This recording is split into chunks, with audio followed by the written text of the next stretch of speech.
I want to raise a question now. I'll kind of put it in a kind of a rhetorical flourish, if you'll permit me. I don't necessarily believe what I'm about to say, but I want to posit this out. It may be essentially a political question, but it requires economic analysis. And then, Bruce, I want your comment on it, and that is that this whole thing is really just political rhetoric designed to appeal to the common person who's fed up with the federal government and all of its rules and regulations. But in this particular instance, 70-some% of the American people don't itemize. They do their taxes essentially on a single page. Thank you and good night.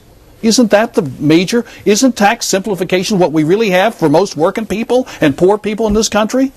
Yes, we do. The problem is those extra costs that I referred to before. Does it really matter? They're not spending all that money, are they? Well, isn't the big cost going by the people who do all of the...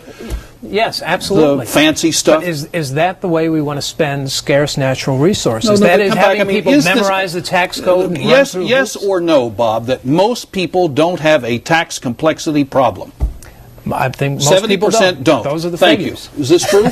In general, that doesn't stop people from sweating bullets for April 15th. I still think that there's a fear. No, but it's simple, isn't it? You can sweat. If you don't have enough money, you're going to sweat. But you can't say, oh, by the way, that one page was too much for me to deal with. It's simply not true, is it?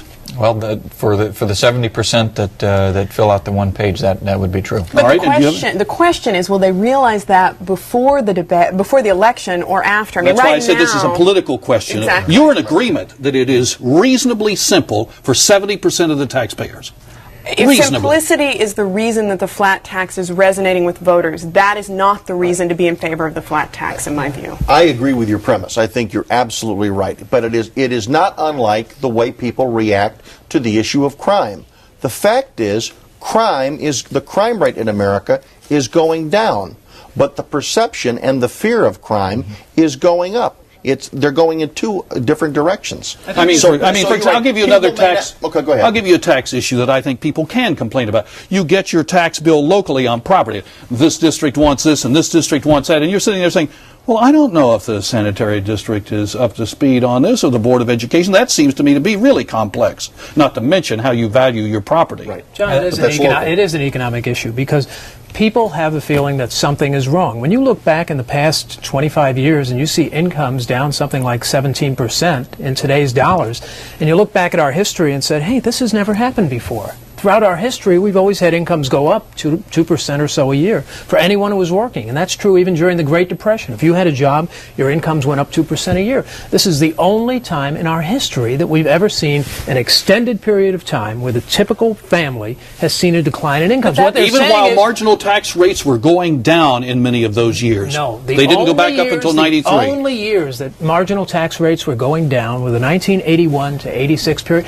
That's the only period in the past 25 years when the median family income actually went up in real terms instead of down. But those are the discussions that ought to be going on. The questions of neutrality and efficiency are the questions that ought to be answered in the context of tax reform. Even progressive rates don't pose much complexity. People look at a tax table. It is not as though they figure what marginal rate each dollar is taxed. But the debate's not on the efficiency grounds yet. I'm hoping that it moves to that area. Well, there are two issues here. Carl, you want to get back. Well, no, I agree wholeheartedly, and I think that the crux of it is this really going to be the best thing for national finances and economic activity, which to the tax base contribute? The supply side theory, and I had to learn it at the University of Chicago, will tell you that the stimulus will make up for some of the loss of the tax base. There's a significant question in my mind, though, as an economist, as to whether we aren't at a point of the business cycle where the economy really shouldn't be growing any faster than it is, because we're 5 years into an expansion. The threat of inflation is there. Question is, do we stimulate now and then have the money taken back out of our pockets by high interest rates? Aren't those two separate questions? How you want to tax and how much you want to tax strike me as two different questions. It seems to me that this income tax system is inefficient and riddled with tax expenditures that have been implemented solely because of powerful special interests in many cases. Now, I agree with you that Mr. Forbes' proposal will not raise the revenue. It's either a $40 billion shortfall or a $182 billion shortfall, but that needn't be the case. One just sets the rates. By the way, we always refer to the special interests as them, as though there's some remote thing.